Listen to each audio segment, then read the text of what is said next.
So ito, panibagong problema mga ka-PJ, no? Ayan, no? Nag-warning yung ating baterya. Ayan, nakita nyo yung nasa kaliwa. So nawawala-wala naman siya. Tapos maya-maya ulit, magwa-warning ulit. So chinik ko na, ano siya, nagluloko yung alternator. Ito, ayan, no? Ito. Ayan, no? Yan, baterya yan. Baterya yan. Nagluloko yung ano, chinik ko yung alternator, nagluloko pagka umaandar yung compressor, umaandar din yung alternator, nagkakarga siya. Ngayon pagka tumigil yung compressor, nawawala din yun. Tulad yun, nawala na naman siya, oh. Kasi nag-automatic yung compressor, eh. Ayan ba, yan, babalik ulit yan, oh. Ayan, babalik ulit. Tapos maya mawawala na naman yan. Yan, pag nagmatic yan, pag nagtigil yung compressor, mawawala yan. Yan, o. Yan, pag umandar, yan, wala na ulit.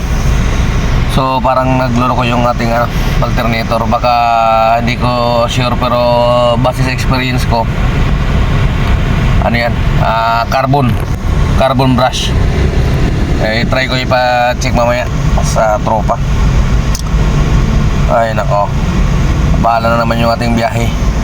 Ganda na sana ng biyahe natin, no? Ang oras pa lang natin ay alas 4:44. At nandito ako ngayon sa Terminal 3. Nakababa lang ng pasahero. Napansin ko doon kanina, tapos ko yung hood, tinignan ko yung alternator. So yung earnings pa lang natin, ayun, no? 1,121. At naka-6 na bookings na sana tayo, eh. Problema, hindi ko pwedeng yan at hindi ako pwedeng maging kampante dyan, no? Kasi malaki ang magiging problema niyan pag pinabayaan ko yan. Pag mamaya tumigil na talaga sa pagkarga yung alternator, ma-shutdown yan, no? Madidrain yung ating baterya. At yun magkukos ng tigil na, direct tayo. Hindi na natin mapapaandar yan, no? Kahit i-series natin, andar lang yan, tapos mamaya pamatay din. Kasi gawa nga ng hindi nagkakarga yung alternator. Pag yan ay natuluyan na talaga, mas malaki ang problema na haharapin natin. Kaya mas mabuti kung naman natin, ipa-check na muna natin sa tropa, no, maaga-aga pa. So siguro doon na lang sa Valenzuela, i-try kong mag-sit day, papunta doon, baka makakuha pa ng pasahero. Tama-tama, pagdating doon, total mag alas 5 na, mga alas 6 gising na yun. Okay, so tara, let's go. So ngayong araw nga pala ay linggo na, no? February 8, 2026. Alright, so tara, let's go mga ka-PJ. Panibagong problema nga harapin na naman. Let's go!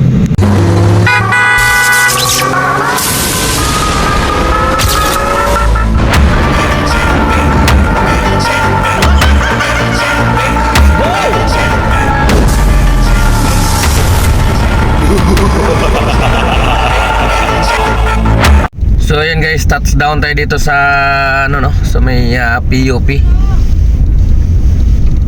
Nakakuha tayo ng pasahero galing ng Terminal 2. Ayan, no? Papunta dito sa PUP sa halagang 313. At ito, medyo kinakabahan na tayo dahil kanina nawawala-wala pa yung warning nung battery. Ngayon nagpirmis na siya, oh. Medyo kinakabahan na tayo dyan. Pinatay ko na yung aircon. Hindi na ako nag-aircon. So maya papatay ko na rin itong ilaw kasi yan yung malakas kumain ng baterya, no? Kailangan kong umabot kasi ang kasunod niyan, magwa-warning dyan kasunod yung yung may magsasign dyan ng manibela. Ibig sabihin nun, lubat na talaga. Sobrang lubat na yung ating baterya. Kasi ang ibig sabihin yan, halos yung kumukuha na lang siya ng power sa baterya, no? Kasi nga hindi na nagkakarga, malamang yan yung alternator. Siguro kasi nga yung baterya natin kakapalitan yan, bagong bago yan. Kaya sa baterya sa kumukuha ng ng kuryente. Kaya kailangan na natin uwi na kagad kasi baka mamaya ma-drain na yung ating baterya. Next na warning yan, magwa-warning pangalawa dyan yung parang manibela. Yun na yung yun, ibig sabihin yun, talagang na yun, sobrang lobat na yun. Tapos mararamdaman natin yung ating manibela, maninigas yan. Experience ko na yun maninigas na yung ating manibela. Kaya kailangan na natin talaga magmamadaling umuwi. Sana makabutan dito pa lang tayo sa Santa Mesa. So ayaw ko naman mag-inlex connector, baka mamaya doon tayo abutan ng pagtigil, no. Kaya mas mahirap kasi kung maabutan man tayo na tigil, ay linggo naman ngayon, hindi masyadong maano ngayon kasi linggo. So pwede pa natin maitabi. Kung doon tayo tumirik sa itaas, mas delikado, baka ma-recure pa tayo, mas malaki ang problema. Okay, kaya update ko kayo mamaya guys kung makaabot tayo sa Valenzuela, sa tropa ko. Let's go. Yung pag-check nito guys, ito lang ganun na to. Ito. Yan ito yung alternator niya. Ito yung ganunin na lang natin to para malaman mo kung nagkakarga pa siya. Dikit mo yan dyan mararamdaman mo yan pagka hindi siya nagkakarga, walang magnet. Nagmamagnet yan siya pagka nagkakarga siya ng kuryente, no? Ayun so walang magnet dapat didikit yan so ibig sabihin hindi na siya talaga siya nagkakarga. Maya lang sigurado matidrain na yung ating baterya niyan. Pero itatry natin pupukay ng konti.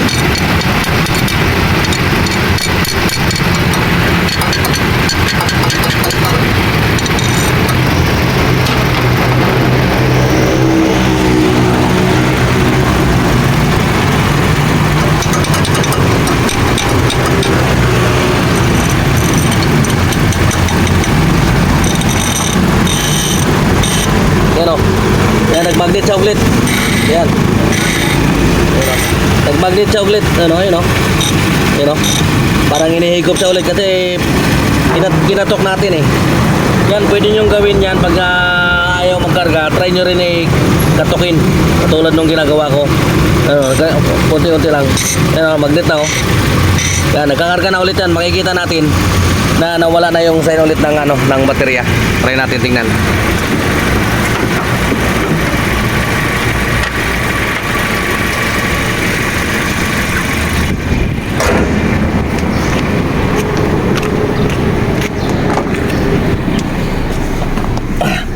So yan, nakita nyo wala na yung sign ng baterya. Ibig sabihin nagkarga na ulit yun dahil nga kinatok natin So ganun lang ang gawin nyo guys, no? Sa mga bago lang at hindi alam yung diskarte na yan, para lang makauwi kayo sa sa kung saan man kayo magpapagawa o saan kayo dapat pupunta.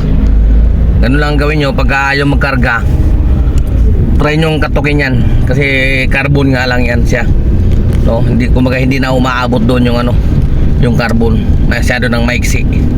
Kaya yan ang diskarte dyan pag ayaw na magkarga. Siyempre pag hindi nga nagkarga yan, possible na titirik ka dyan kasi nga madidrain yung baterya mo dahil nga nagpapagana na lang sa lahat ng kuryente dyan ay yung supply na lang ng baterya, no? Kasi nga hindi na siya nakakargaan mula sa alternator.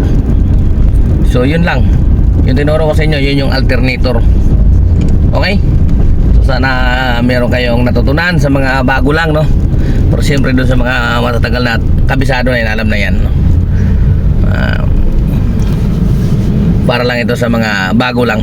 Okay, so nakita nyo wala na, hindi na bumalik ulit yung baterya mamaya ulit yan pag na ulit yun, hindi na ulit yan naabot yung doon carbon, babalik ulit yan.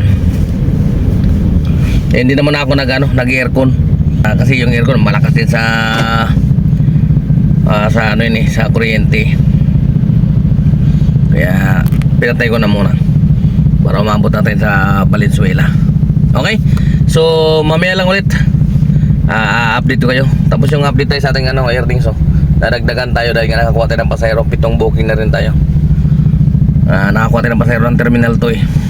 Di ba nasa Terminal 3 tayo kanina? Alright. So mamaya lang ulit mga ka-PJ. Bibilisan ko na yung aking takbo. Baka abutan na tayo ulit ng ano. Let's go. Wow! Kasi hindi naman importante followers, ang importante sa iyo yung ano, views lang yung lumabas sa mga reels nila Sa ano. Facebook mas mabilis sa Facebook. O kasi lumalabas sa reels eh, no? Wala kasing Sa Facebook kasi nasi-share. Hindi ka kaya sa YouTube hindi. Saka sa YouTube, konti na nga lang naman sa YouTube ngayon eh. Hindi katulad sa YouTube. Facebook kasi yung uso ngayon. Hindi, ang YouTube kasi maalala lang pag may kunwari may trouble kang hindi mo maano. Si-search ka. Eh sa Facebook lang talaga kasi doon ang andun lang ano eh. Social media eh, no? Siyempre, kinakatay na naman yung alternator. Kinakatay na naman yung alternator. Dahil sirapos na ang carbon. May naiwan pa ako dito na yung carbon eh. Nasa ba tabi mo ba yan? Carbon, hindi ko na maalala eh. Ganun yan eh. Dalawa yung nabili ko nun eh. Dalawa ba yun? Baka nadala mo, wala naman Hindi. yung carbon dyan. Naiwan sa'yo. Ano ba dyan? Kaya na guys, oh. May mga ano na to, oh. Sira na naman ang biyahe natin guys. Kinakatay na ang kantang. Lugi na naman tayo sa oras guys.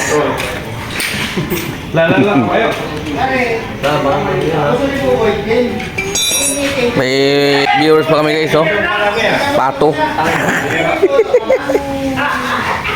Hello? Sit down. Ayan yung itlog niya doon, oh. Ang itlog yung pato, ayun, oh. Aray ko! Ayan, itlog nila, oh. Ayan ang itlog, ayun, oh. Pato ba yan? Oh? Baby yan, di ba?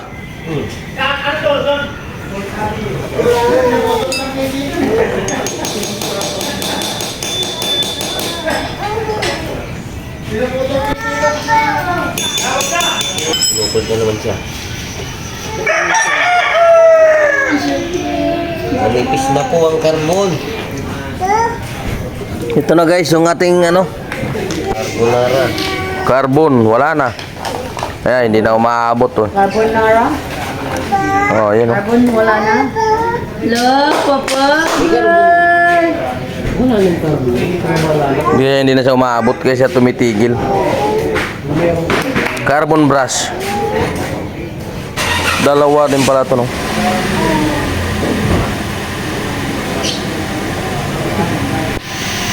May tagapanood.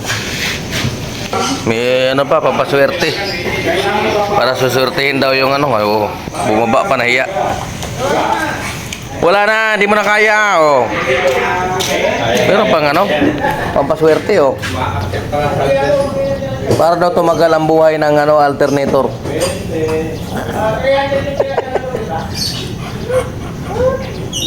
Wala na, mahina na, oh. Ayaw daw tumigas.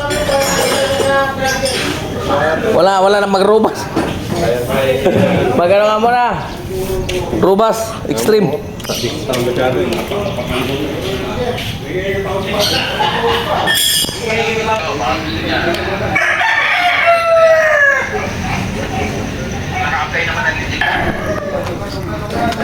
Ayan guys, ito yung luma, oh.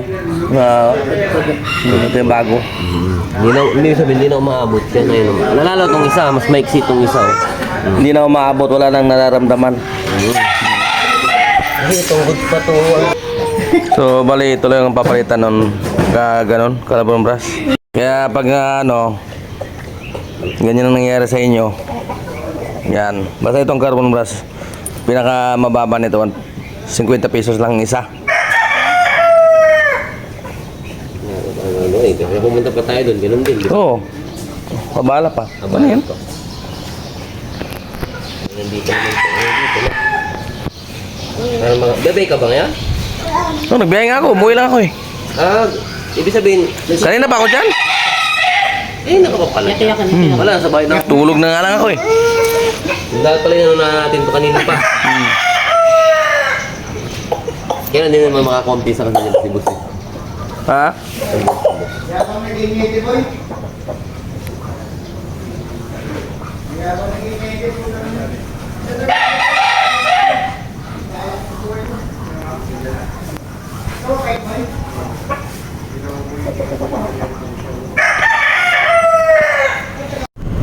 So ayan mga ka-PJ no, at dito na natin tatapusin siguro yung ating vlog no. At ito, medyo malungkot yung ating biyahe ngayon. Gawa ng naabala tayo kanina. Although maaga naman natapos kasi saglit na naman ikabit yung carbon brush sa alternator no. Pero pagkatapos kasi natin magpagawa kay Paring Unad, dumiretso muna tayo sa bahay dahil malapit naman sa bahay yun. Doon na rin tayo kumain ng almusal at saka tanghalian no. Tumigil tayo ng biyahe kanina alas 5 ng umaga. Ano yata yan, alas 6 pa lang o 5:30 ganun no. Tapos bumalik tayo alauna na ng hapon no. Kaya yun, sobrang ano talaga, abala no. Ngayon oras natin ay 7:32 ng gabi. Tapos nagpapitex-pitex pa tayo ng biyahe, tambay-tambay. Kaya yun. Pero siyempre ganoon pa man ganoon talaga no. At yung ating earnings lang ngayon ay 3,720 at naka-15 bookings. Bawi na lang siguro tayo bukas. Agahan na lang natin ang biyahe bukas para makabawi kahit papano no. At Lunes bukas. Tapos bawi din tayo sa Miyerkules siguro, biyahe tayo kahit mga ilan sa coding natin. Kahit bago magtanghalian saka na tayo uwi para makabawi no. Puro tayo pagawa ngayon, puro tayo abala. Kaya ganoon talaga, kasama sa hanap buhay ang maabala no. Abala with gastos. Okay. So, paano yan? Bahala na muna kayo ulit mga ka-PJ sa ating mga pasahero, no? Nakadalawang post na rin ako. Kaka-ignore. Kasi ayoko na nga sanang lumayo, kaso binibigay malayo. Wala, nandito natin sa Makati. Okay? So, no choice, kundi magpahinga na. 1,000 lang. Premium. Ano tayo magtatapos mga ka-PJ Ito, nagpagagasolina na ako para mamaya dire-diretso na tayo. So maraming salamat muli ka-PJ nyo. Temporary signing off. Adios.